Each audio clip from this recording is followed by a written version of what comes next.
Alors aujourd'hui, on va se pencher sur une affaire criminelle assez fascinante et terrifiante Tout aussi. à fait. Henri-Désiré Landru, le fameux Barbe Bleue de Gambais. Tout à fait. On va s'appuyer notamment sur le livre de Bruno Fulini, Lambru, L'élégance assassine, qui nous donne un peu le point de vue de l'enquêteur principal, le commissaire Bélin. Oui, c'est ça.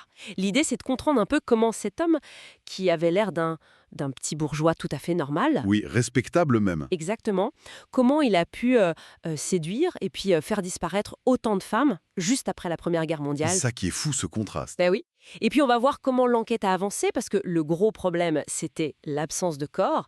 Et pourquoi cette affaire a tellement passionné les gens à l'époque. Faut pas oublier le contexte, hein. Ah oui, l'après-guerre. Voilà, une France en deuil, beaucoup de femmes seules, veuves. La société changeait. C'était un terrain malheureusement favorable pour lui. Justement, sa méthode, comment il s'y prenait concrètement?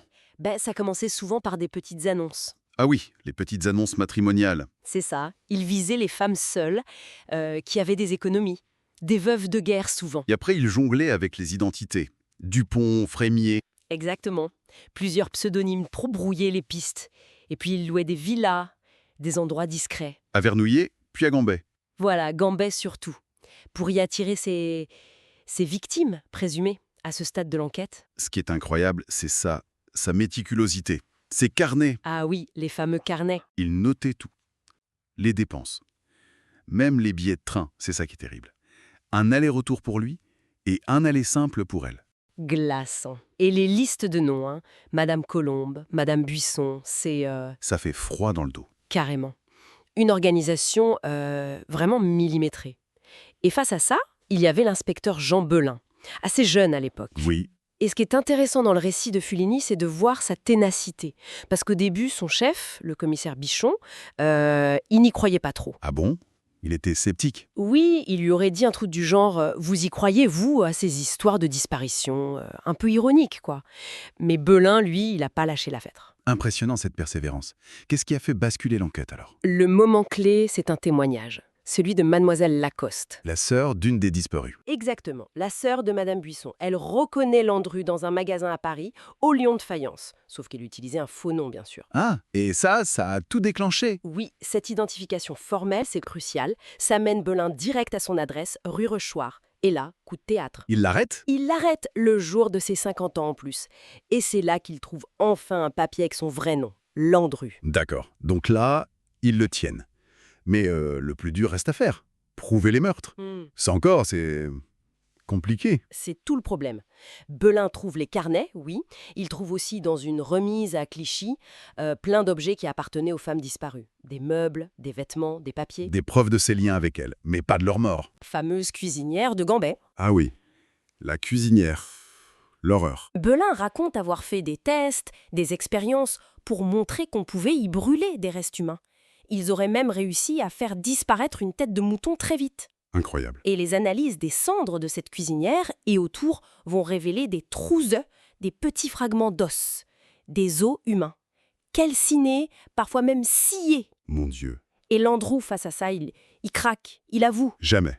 Pas un mot. Il se réfugie derrière ce qu'il appelle le mur de la vie privée. Sa défense, c'était quoi? Toujours la même chose. Faites la preuve. Où sont les corps? Je suis innocent. Il n'a jamais avoué. Et cette attitude, plus le mystère des corps... Ça a dû fasciner tout le monde. Ah, mais complètement. Ça a déclenché une espèce de frénésie médiatique.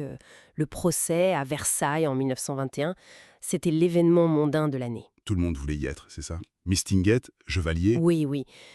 C'est fou quand on y pense, vu l'horreur des faits.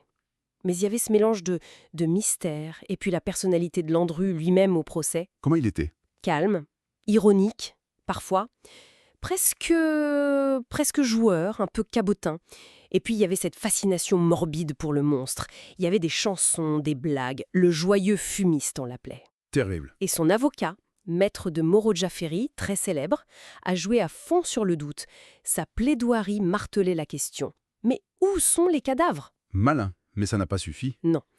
Il a été condamné à mort pour 11 meurtres, 10 femmes et le jeune fils de l'une d'elles. Et il a été exécuté quand? À Versailles, le 25 février 1922, Jusqu'au bout, il a refusé de parler, de se confesser, fidèle à son image énigmatique. Donc au final, Landru, ça reste une figure ambiguë, ce petit bourgeois méticuleux d'un côté et le monstre insaisissable de l'autre. C'est exactement ça. L'affaire montre bien cette fascination un peu étrange qu'on peut avoir pour le crime, pour le mystère. Surtout quand il manque la preuve ultime, le corps. Ça laisse la place à tous les fantasmes. Et d'ailleurs, le mystère reste entier sur certains points, non? Comment il a fait exactement pour se débarrasser de tous ces corps? Est-ce que la cuisinière seule... C'est une bonne question. Lui-même, dans une dernière lettre, a contesté la validité des preuves liées à la cuisinière. Pour semer le doute, encore et toujours. Incroyable, jusqu'au bout. Et ça nous amène peut-être à une réflexion un peu plus large. Qu'est-ce que cette affaire nous dit, au fond? Sur la société de l'époque, la place des femmes seules après la guerre, et peut-être aussi sur notre propre fascination encore aujourd'hui pour ces figures du mal, où parfois la légende, le spectacle médiatique, ça finit par occulter un peu la tragédie vécue par les victimes elles-mêmes.